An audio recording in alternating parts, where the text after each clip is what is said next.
Terima kasih. Berkenaan dengan LKS PWU ya, memang LKS kita baru 2 miliar Pak, dan kita masih sedang berupaya bagaimana untuk wakaf itu bisa dilindungi.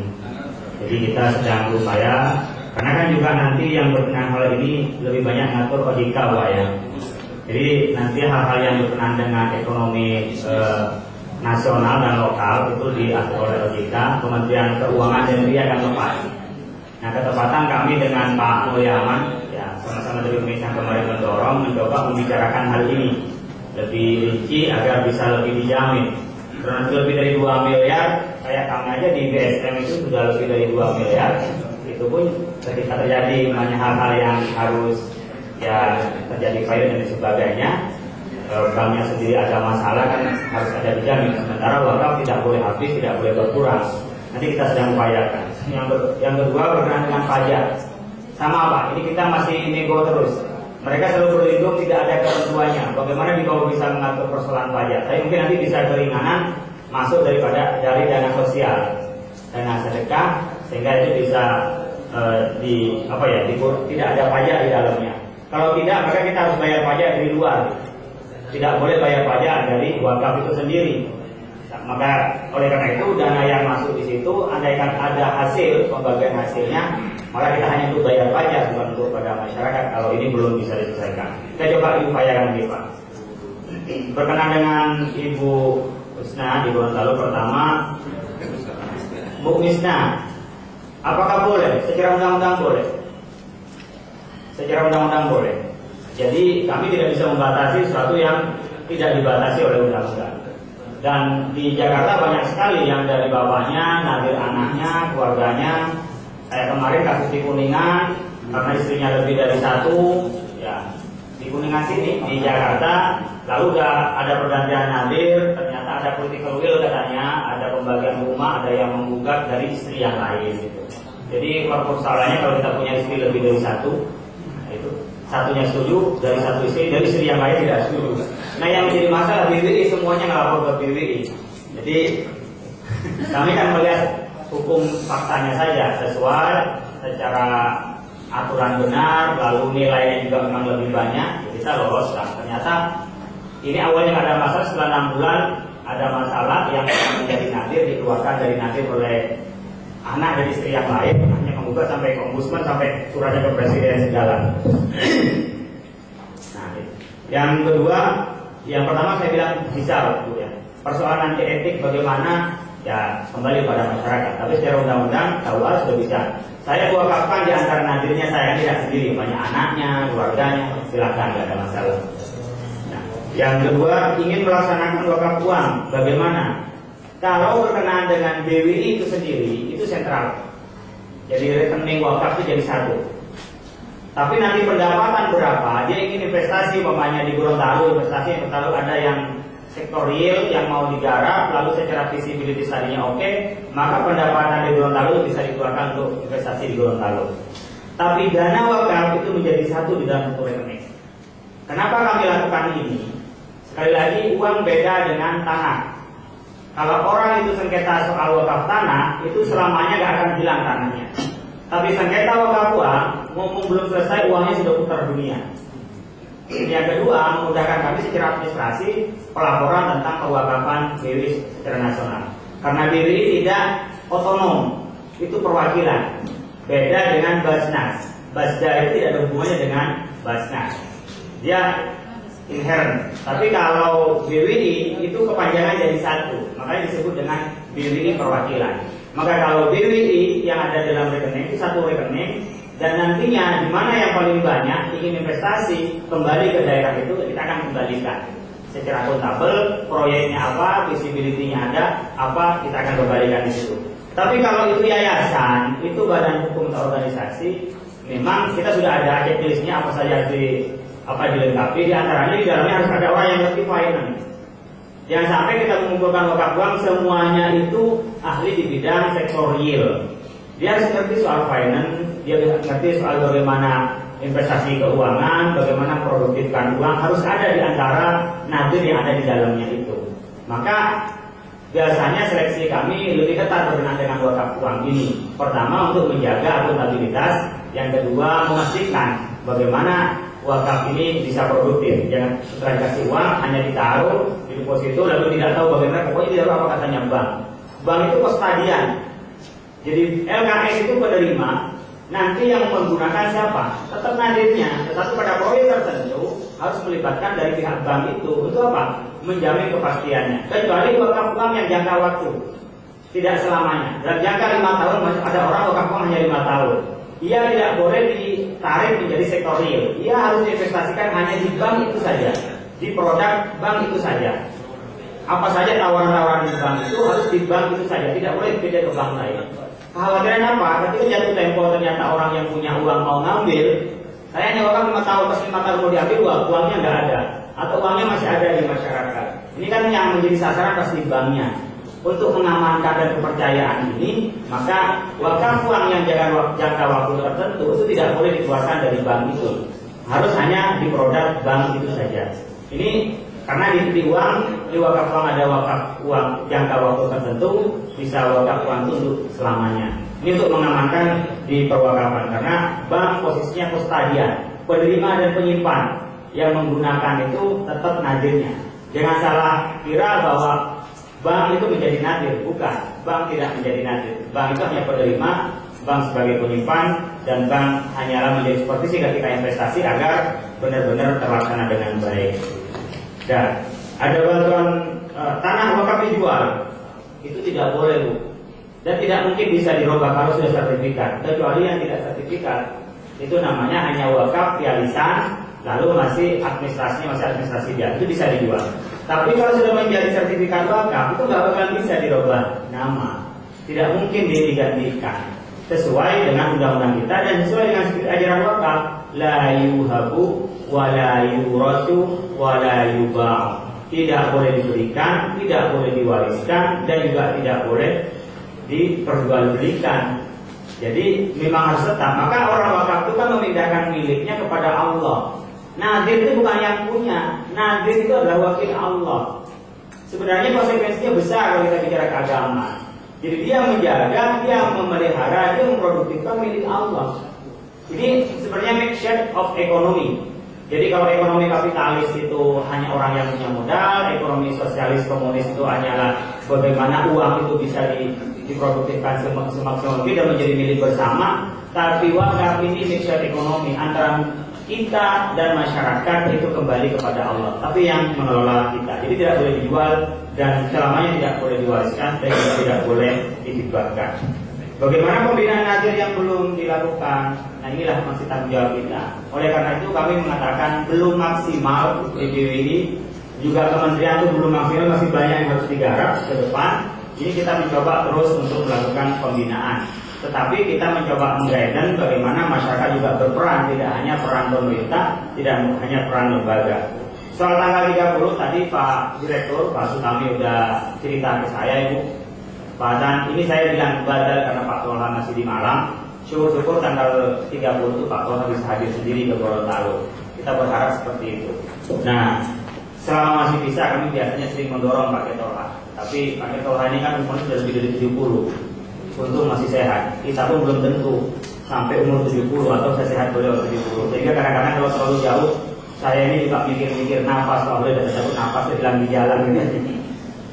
Jadi saya dorong termasuk tadi ke Pak Sutami. Iya, Pak Sutami mendorong agar ada surat ya saya bisa lapor ke Pak Ketua untuk memastikan itu. Itu Banten Pak. Jadi pelantikan kami ini biasanya ketika ada pengajian dari pemerintah setempat, khususnya dari Kanwil Agama, kami akan seleksi apakah sesuai termasuk dengan kurikulum vitae-nya.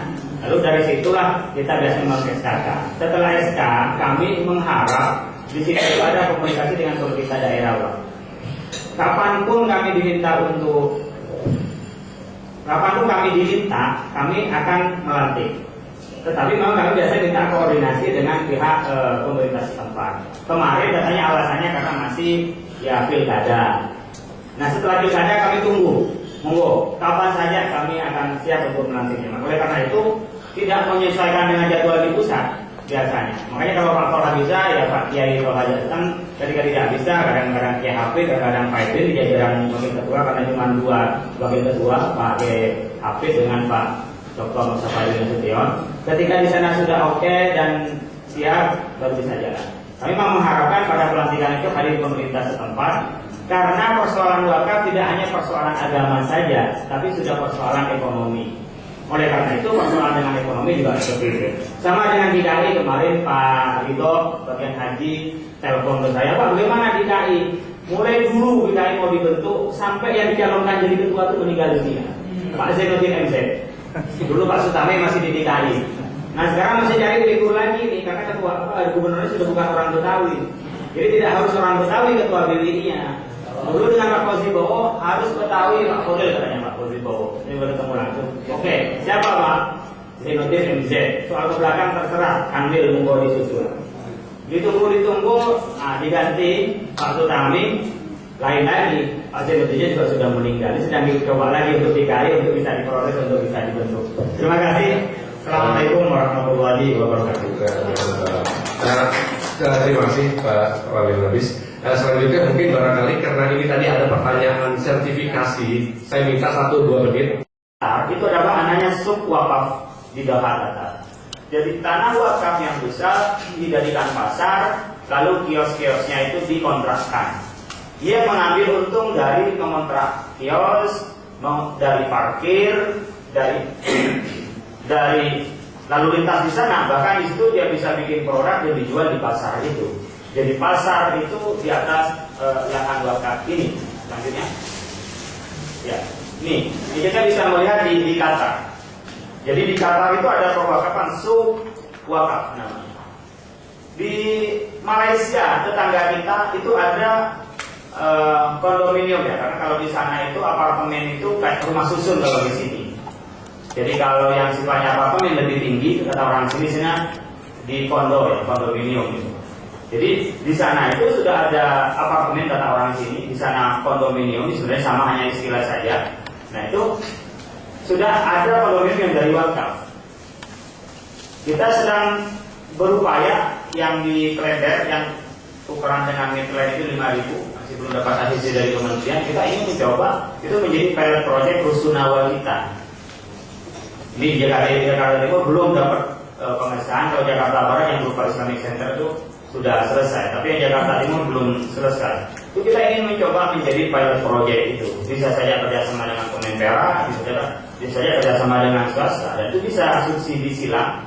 Yang tidak mampu pada saat itu juga sudah bisa dilakukan subsidi, artinya pemberian pada saat itu juga. Tapi bagi yang mampu membayar untuk biaya perawatan dan termasuk untungnya dari pengelolaan tadi. Kalau kita datang ke Kuwait itu ada Majma' Al-Wakaf At-Tijari. Ada pusat perwakafan seperti halnya di kalau di sini di Ambasador mungkin, atau mungkin seperti halnya di Senin, itu ada memang tempat mall dan itu dibangun di atas wakaf. Bahkan saya mendengar gedung yang dipakai oleh Kementerian Pendidikan itu nyewa kepada wakaf. Itu di Kuwait. Artinya kalau bicara dulu ajaran dulu ini sangat menggembirakan.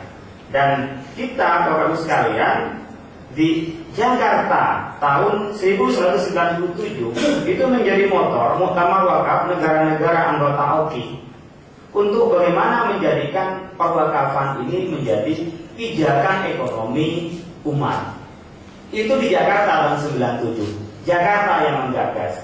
Pada saat itu tahun 2000 baru IDB Islamic Development Bank itu mendirikan Hayatul Awqaf.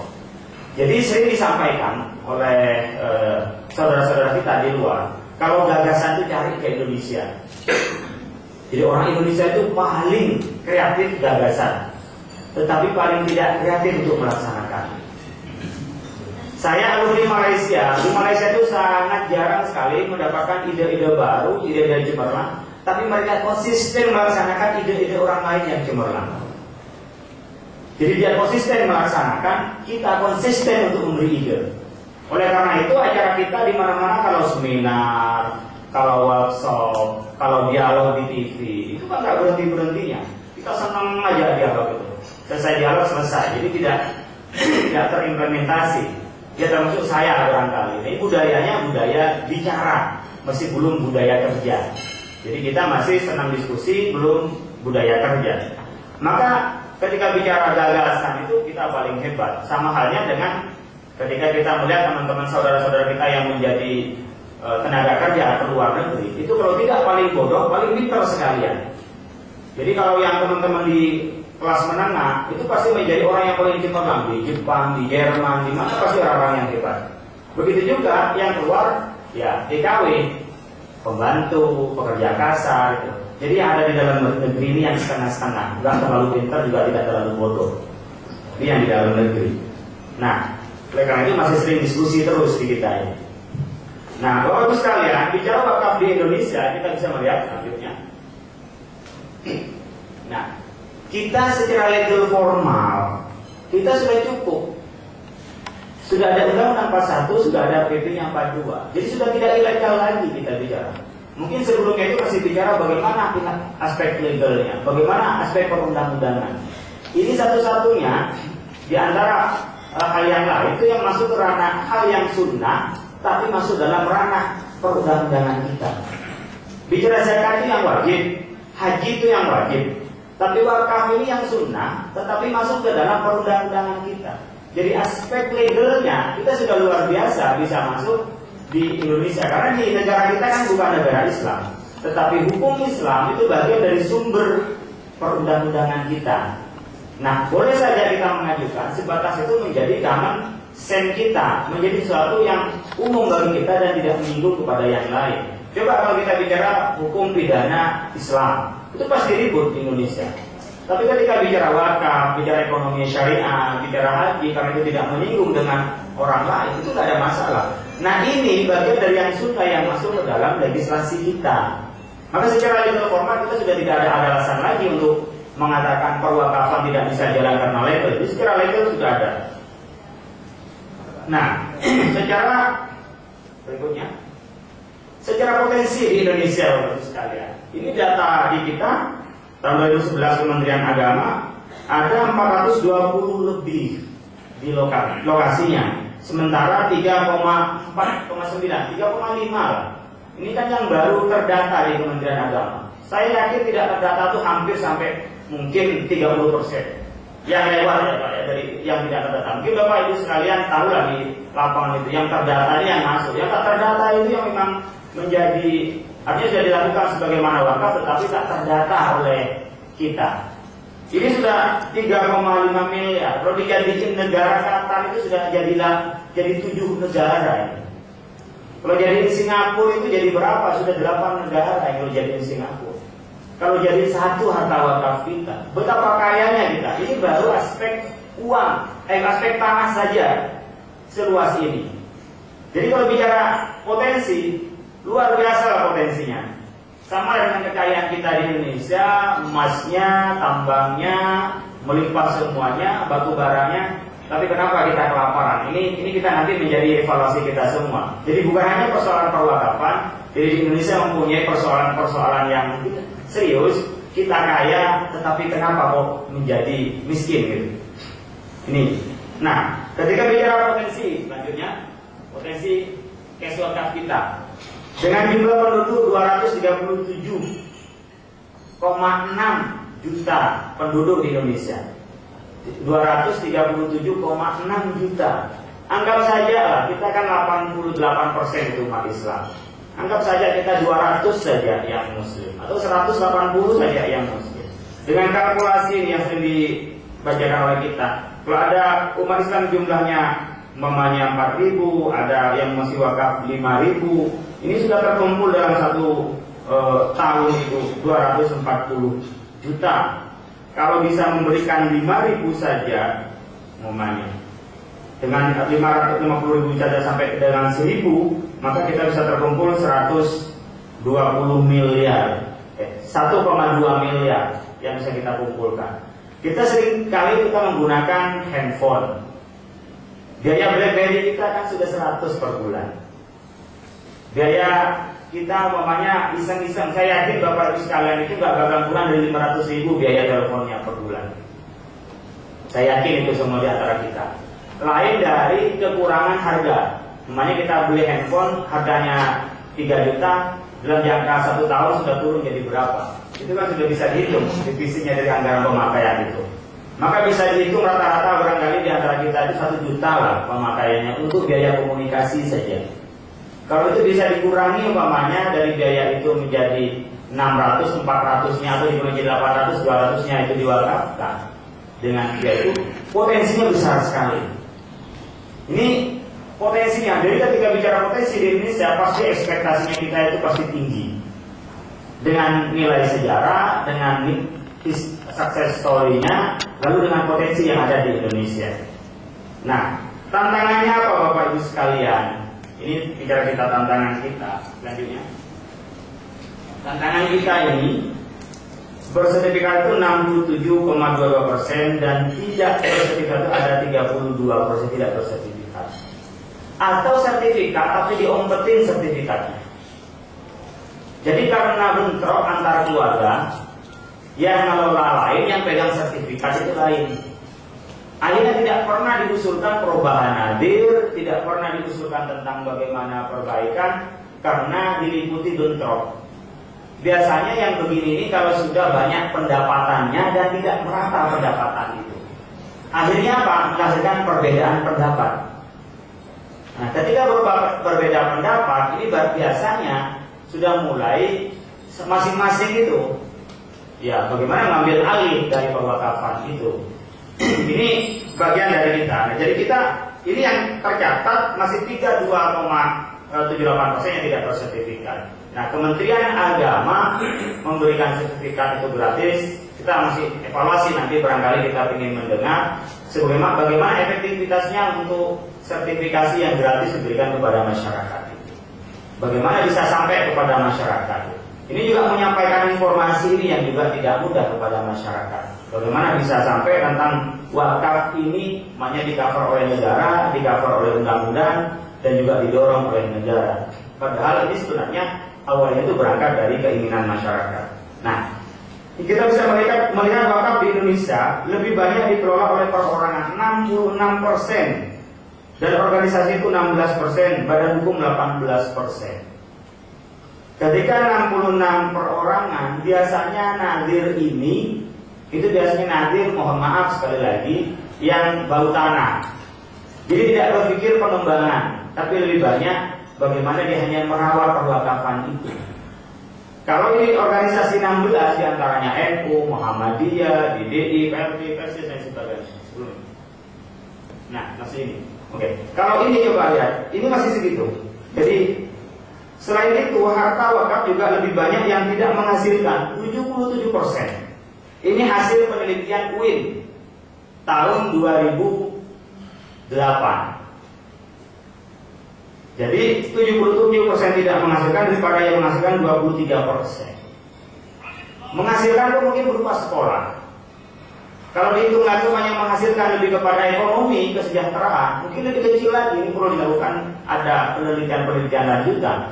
Nah, ketika 77% tidak menghasilkan, maka bisa digambarkan Bapak Ibu sekalian, itu di bawah itu berupa masjid 79% wakaf kita.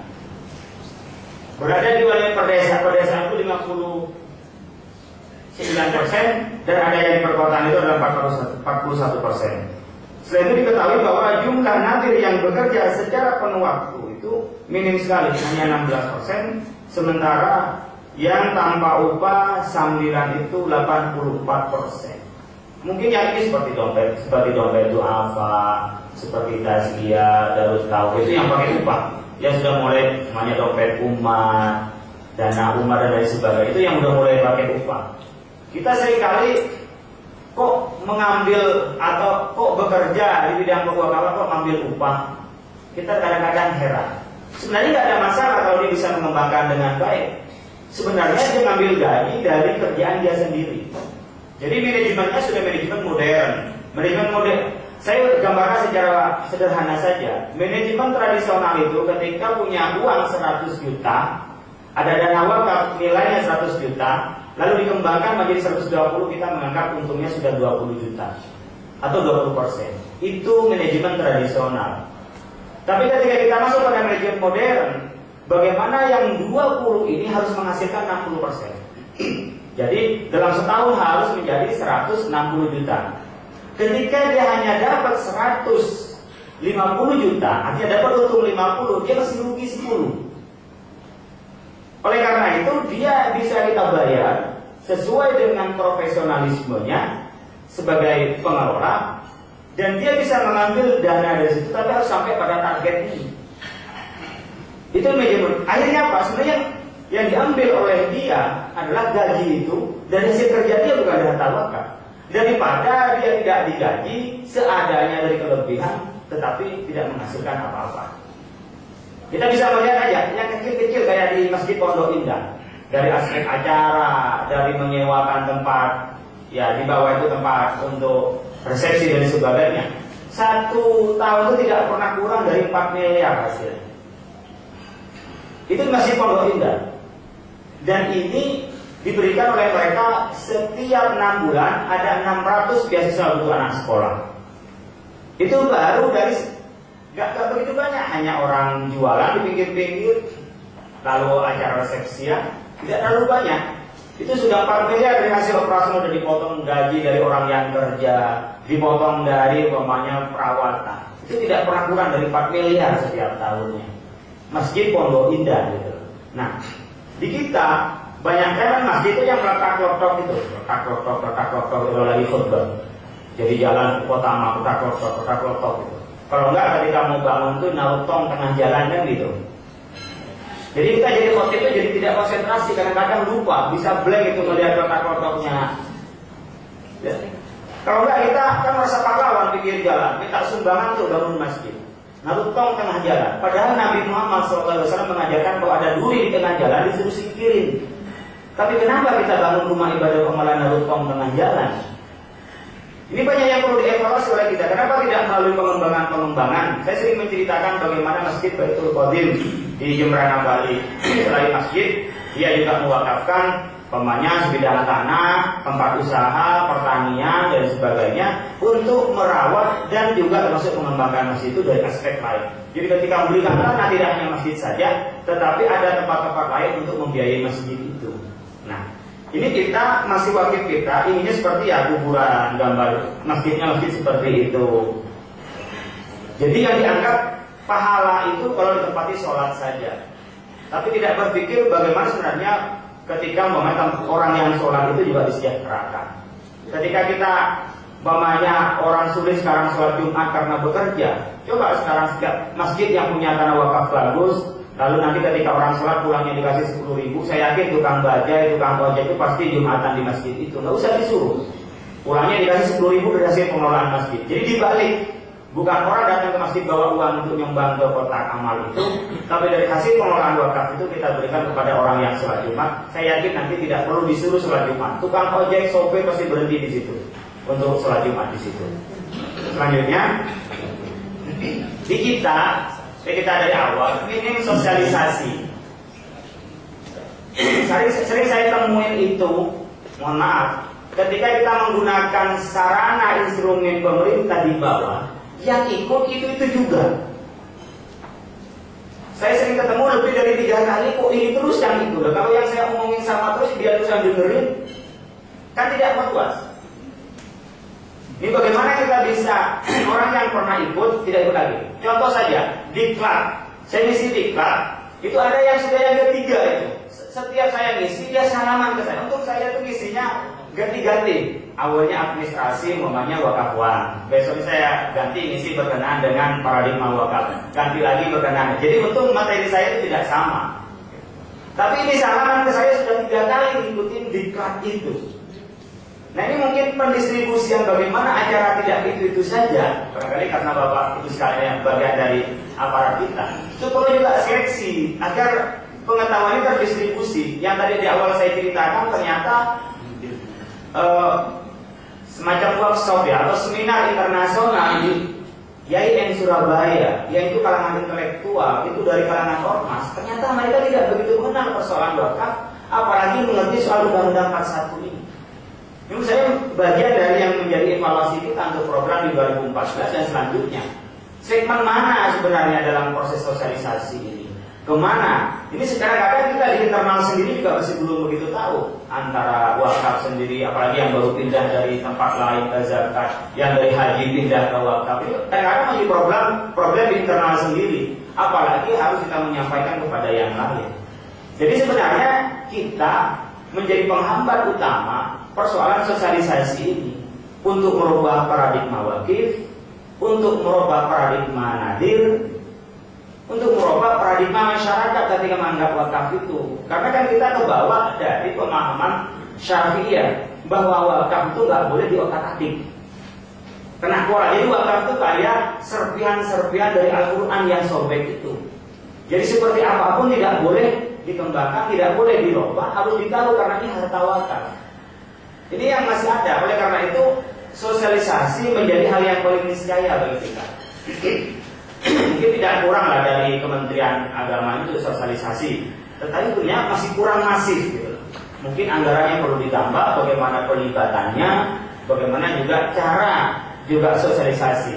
Kami di BWI akhirnya bekerja sama dengan Pondel YouTube. Ini terinspirasi juga dengan orang dikit-dikit YouTube.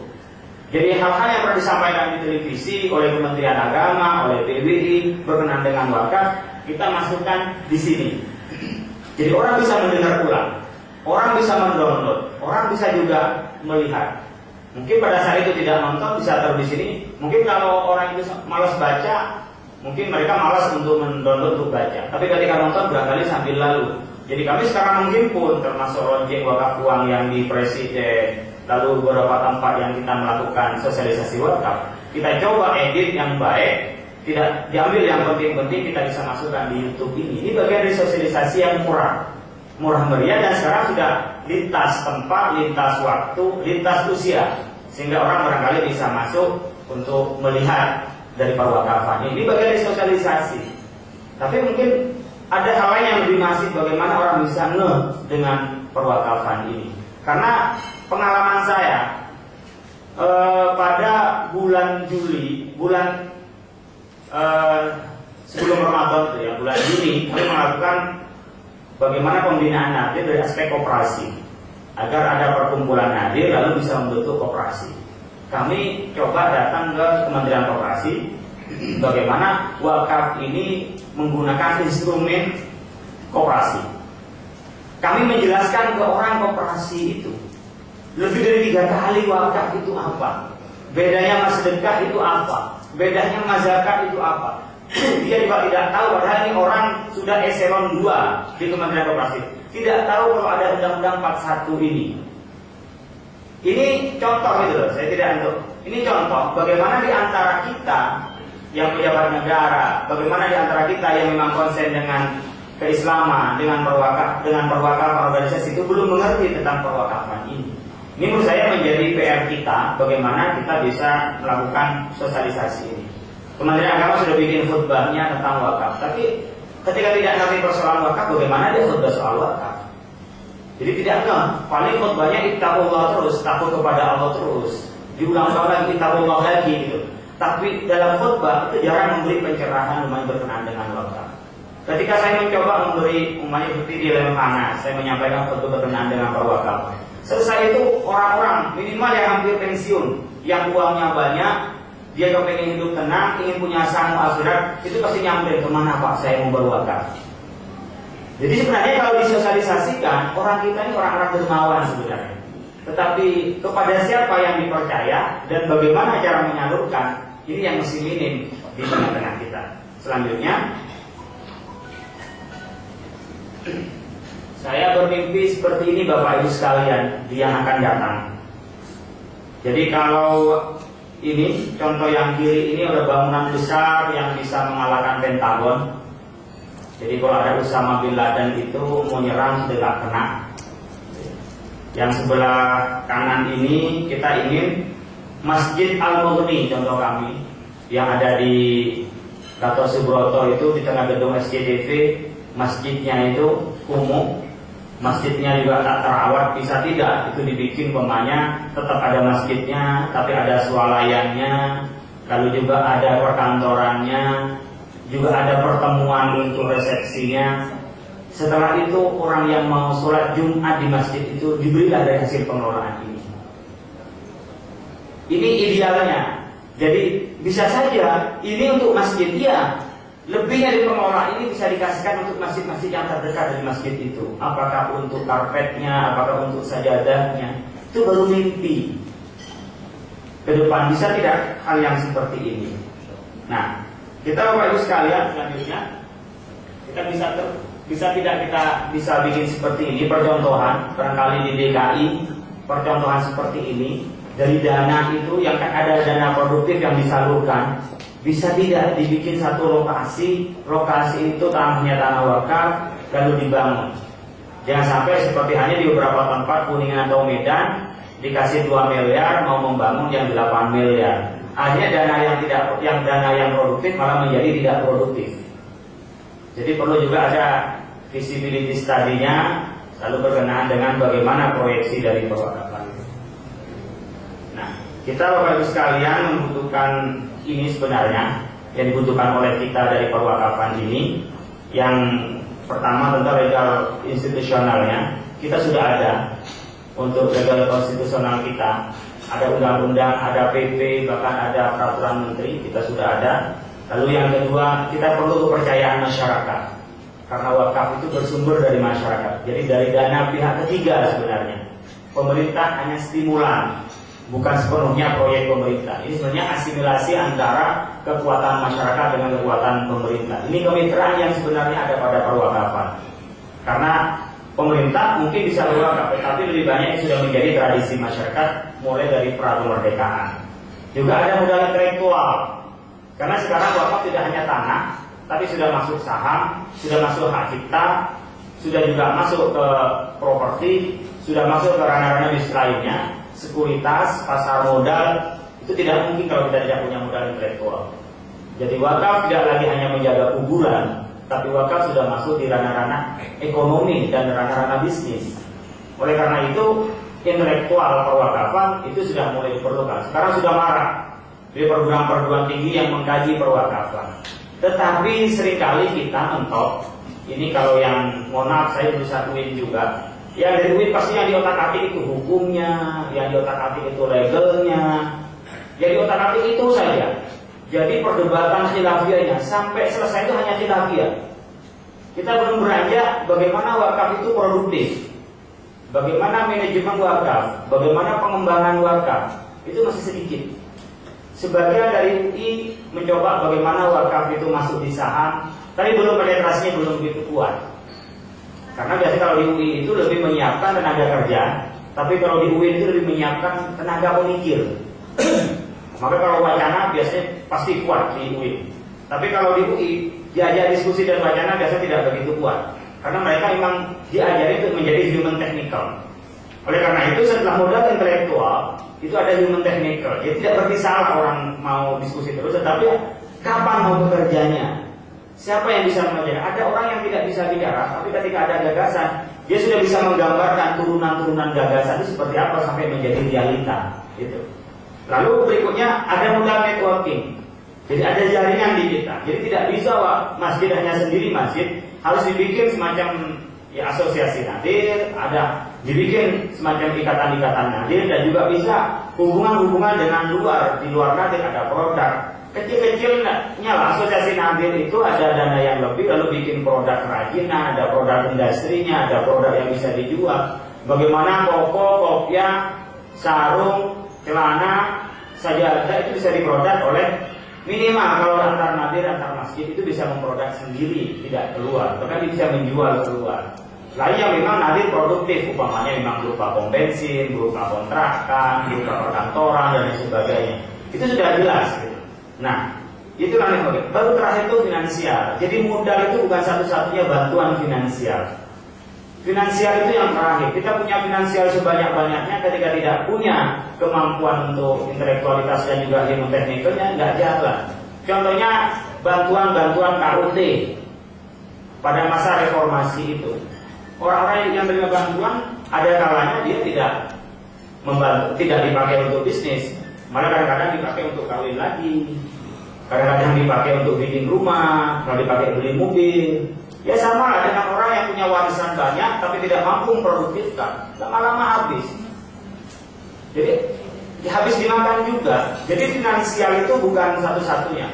Meskipun kita sering menemukan di lapangan itu, Pak, mana bantuan dananya, Pak? Ada bantuan dana nggak? Jadi ketika kita bicara wakaf, apalagi kami dari BWI, Pak, nanti dibantu tidak, Pak? Jadi pada saat bicara ini memang masalah kita setiap mau bicara dengan masyarakat dan pemerintah yang bicara itu pasti, Pak, ada bantuan nggak nantinya, Pak? Jadi bantuan itu berupa bantuan dana. Mungkin nantinya kita bisa bicara bantuan skill modelnya. Jadi workshop begini tidak lagi umpamanya bicara hanya persoalan bagaimana perwakafan. Oke lah, ini evaluasi. Tapi nanti ada berapa persen itu pengembangan skill para nadir. Itu perlu. Jadi nadir-nadir yang mempunyai potensi perwakafan, kami di PWI itu memang sedikit sekali punya data tentang tanah-tanah yang potensial. Kita bisa melihat umpamanya dari daftar tanah, kita punya data nggak daftar nadir. Ketika kita hanya punya daftar tanah, tidak punya daftar nadir, sulit untuk dikembangkan. Mungkin kita perlu, ya meskipun masih acak, daftar-daftar nadir yang memungkinkan untuk dikembangkan. Maka ke depan ini biar kita lebih tidak lagi sosialisasi, karena kita sekarang ini visualisasi. Jadi wujud dari proyek, wujud dari gagasan itu lebih cepat biasanya dikenal oleh masyarakat. Maka ke depan barangkali perlu dipilah workshop-workshop ini. Nanti kalau BWI punya anggaran, kalau kementerian juga ada anggarannya, minimal lah barangkali 25-30% itu pengembangan skill nadir, sehingga dia wujud dan masyarakat bisa mengerti dengan sendirinya pada saat itu. Apakah itu nanti berkenaan dengan pengembangan kooperasinya, apakah dengan pengembangan produk, berkenaan dengan pengembangan keterampilan yang ada pada nadir. Tinggal dipilah-pilah saja. Jadi nadir itu diberilah, apakah jahit dia nanti bisa memproduksi koko itu dari dana wakaf itu menjadi modal koko, atau nanti dari untuk membiayai itu bisa dari zakat yang disampaikan ke masjid karena bisa menjadi UPZ, lalu wakafnya itu bisa menjadi modalnya. Jadi bisa asimilasi. Terus saja besok saya akan menyampaikan kuliah umum di Fakultas Ekonomi UI bagaimana zakat dan wakaf itu menjadi instrumen koperasi usaha mikro. Jadi wakaf itu bisa menjadi modalnya karena sifatnya abadi, zakat itu bisa menjadi biaya operasionalnya, instrumen pengelolaannya itu bisa berupa koperasi. Saya ingin menggagas ini.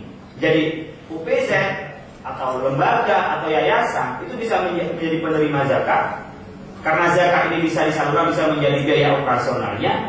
Lalu kebutuhan dana modalnya itu bisa dari wakaf.